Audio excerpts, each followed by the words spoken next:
chaque fois qu'on parle des animaux, Hein? ici à Week-end, on reçoit des tonnes de textos. Les gens réagissent beaucoup quand on parle de nos petits compagnons à quatre pattes, mais des fois c'est à deux pattes. Ils sont un petit peu plus gros que petits. Oui, c'est vrai.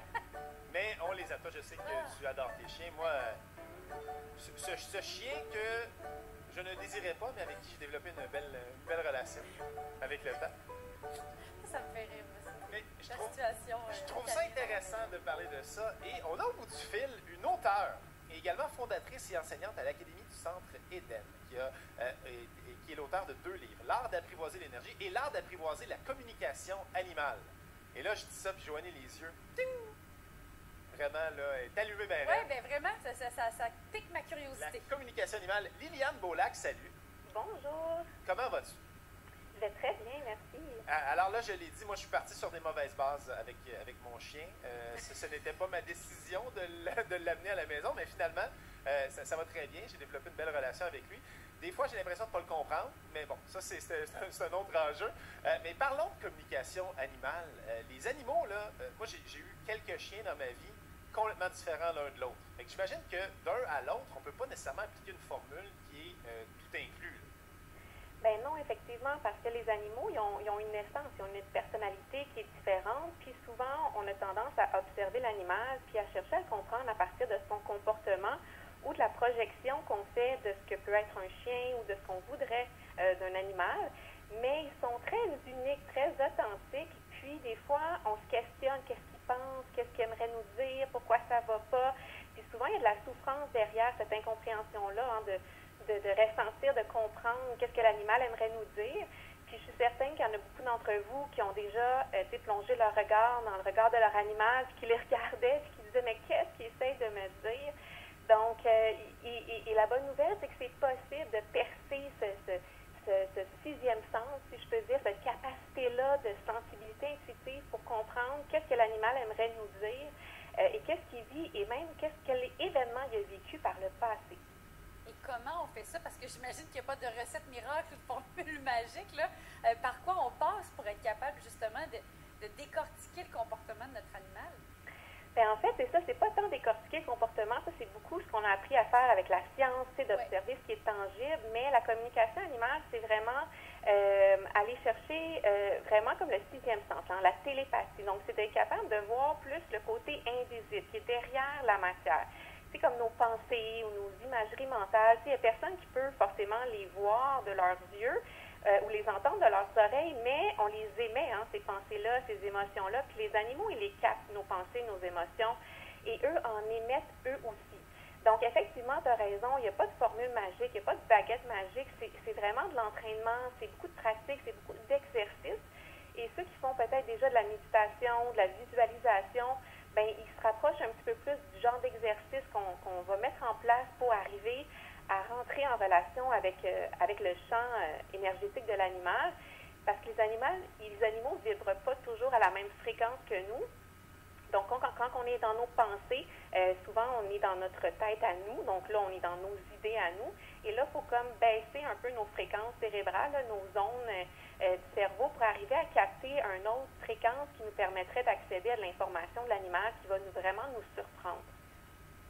Donc, il faut changer un peu notre façon de penser qui est beaucoup dans la direction, puis mettons, dans le comportement direct, puis juste essayer de se mettre au diapason avec notre animal.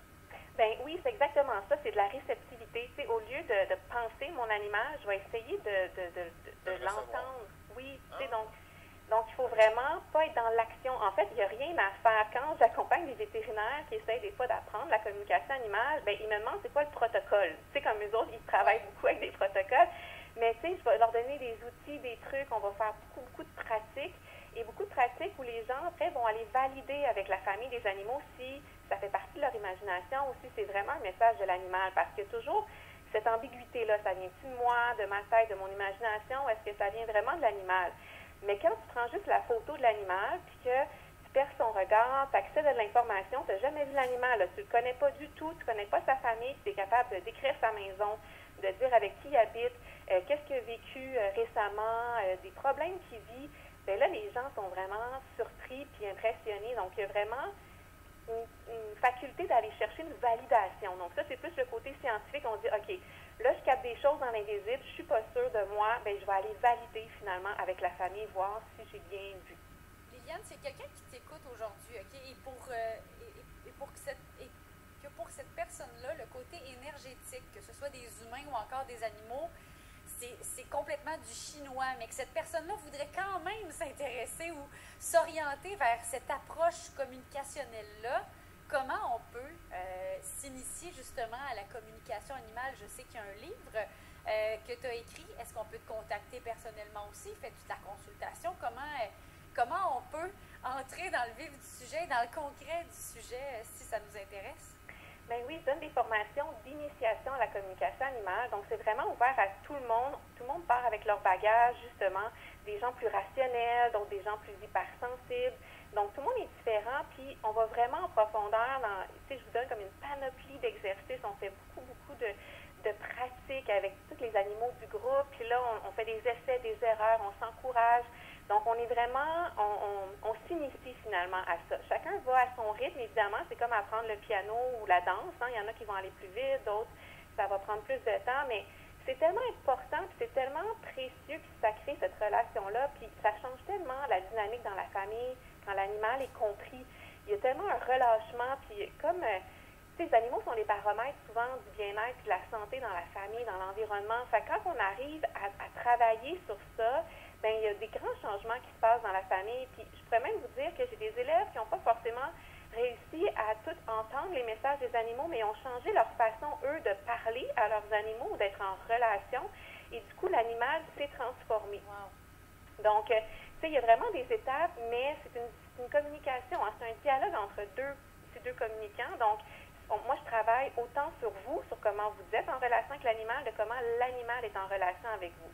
Donc, vraiment, là, je vous accompagne doucement, puis on fait ça beaucoup dans le plaisir, puis il y a un beau groupe d'entraide là, pour évoluer là-dedans.